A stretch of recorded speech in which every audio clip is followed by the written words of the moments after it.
আকাশ ছোঁয়া একটা ভবনের একেবারে শেষ সীমানা। চারপাশে মেঘের ওড়াউড়ি আর নিচে পিঁপড়ের মতো দেখা যাচ্ছে ব্যস্ত শহরটাকে। চারদিকের তীব্র বাতাস আর মৃত্যুর ভয়কে বুড়ো আঙুল দেখিয়ে ঠিক যেন আকাশের বুকে মুখোমুখি দাঁড়িয়ে এক তরুণ আর তরুণী। নিউ ইয়র্কবাসী এমনই এক অদ্ভুত আর রোমাঞ্চকর দৃশ্যের সাক্ষী হলো, যা দেখে যে কেউ চমকে উঠতে বাধ্য। তবে রূপকথার মতো এই গল্পের শেষটা কিন্তু মোটেও সহজ হয়নি। রোমাঞ্চের রেশ কাটতে না কাটতেই সেখানে ঘটে গেল আরেকটি অদ্ভুত কাণ্ড, যা নিয়ে তোলপাড় এখন পুরো নেট দুনিয়া।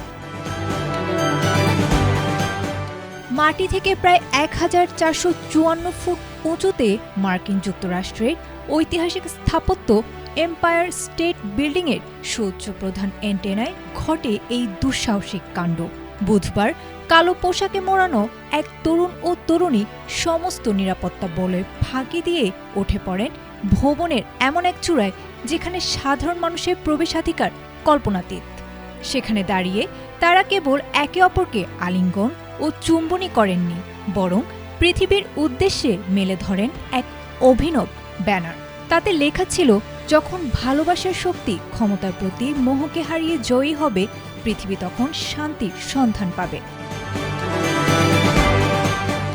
পরে জানা যায় এই দুঃসাহসিক যুগল আর কেউ নন, নেটফ্লিক্সের বিখ্যাত প্রামাণ্যচিত্র স্কাই ওয়াকার্স এ লাভ স্টোরি খ্যাত রাশিয়ার দুই নাগরিক ভানিয়া বেয়ারকুস এবং অ্যাঞ্জেলা নিকোলাও।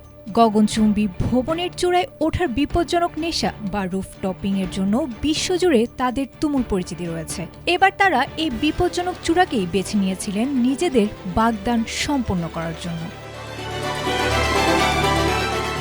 তবে এই অননুমোদিত প্রেম বার্তা মোটেও সহজভাবে নেয়নি নিউ ইয়র্ক পুলিশ।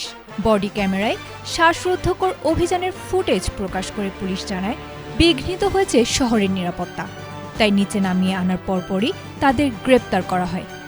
এদিকে রসিকতা করে ভবন কর্তৃপক্ষ জানিয়েছে, বাগদানের এই মুহূর্তটি স্মরণীয় করতে অবৈধ পথ না বেছে তারা চাইলে $১,০০০ happily ever empire proposal package কিনতে পারতেন।